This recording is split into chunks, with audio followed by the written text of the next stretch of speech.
સુરતમાં નવી સિવિલના કેમ્પસમાં ગંદકીનું સામ્રાજ્ય જોવા મળી રહ્યું છે। સુરત ખાતે નવી સિવિલ આવેલી છે, ત્યાં કેમ્પસમાં ગંદકીનું સામ્રાજ્ય જોવા મળી રહ્યું। નવી સિવિલના મુખ્ય દરવાજા પાસે ગંદકી જોવા મળી રહી છે। નવી સિવિલના મુખ્ય દરવાજા પાસે ગંદકીના ઢગ જોવા મળી રહ્યા છે। પીવાના પાણીની ટાંકી લીક થતા ગંદકી ફેલાઈ રહી છે, જ્યાં સિવિલ કેમ્પસમાં દર્દીઓ ફાસ્ટ ફૂડ આરોગી રહ્યા છે।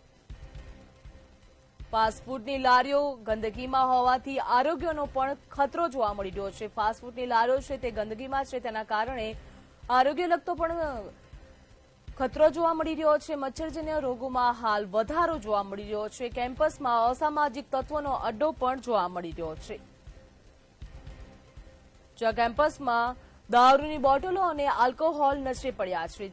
સમાજસેવક દ્વારા કહેવામાં આવ્યું છે, કેમ્પસમાં મેડિકલની પાસે આવેલું ગાર્ડનમાં પણ ગંદકી જોવા મળી રહી છે। કેમ્પસની પાસે જ ગાર્ડન આવેલું છે, તેમાં પણ ગંદકીનું સામ્રાજ્ય જોવા મળી રહ્યું છે। ગાર્ડનમાં ગંદકી સહિત દારૂની બોટલો પણ નજરે પડી રહી છે।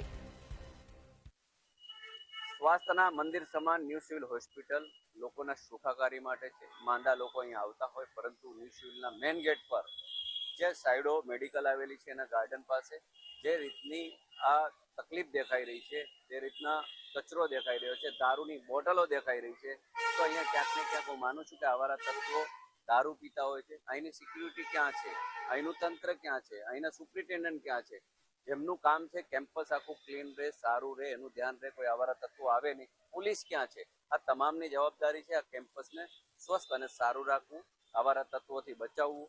કેમ કે લોકો અહીંયા માંદા હોય છે, લોકો સારા થવા માટે આવતા હોય, પરંતુ અહીંયાથી ક્યાંક ને ક્યાંક બીમારી લઈને જાય એવી આ વ્યવસ્થા અહીંયા દેખાઈ રહી છે। એટલે કડકમાં કડક પગલાં લેવા જોઈએ ને આવારા તત્વો આવા દારૂ બિલકુલ અહીંયા કેમ્પસમાં નહીં, ગુજરાત આખામાં દારૂની બંધી છે, તેમ છતાં ખુલ્લેઆમ અહીંયા પીતા હોય ને આવી રીતના બોટલો પડી હોય તો આ બિલકુલ યોગ્ય નથી, ગંભીર બાબત છે।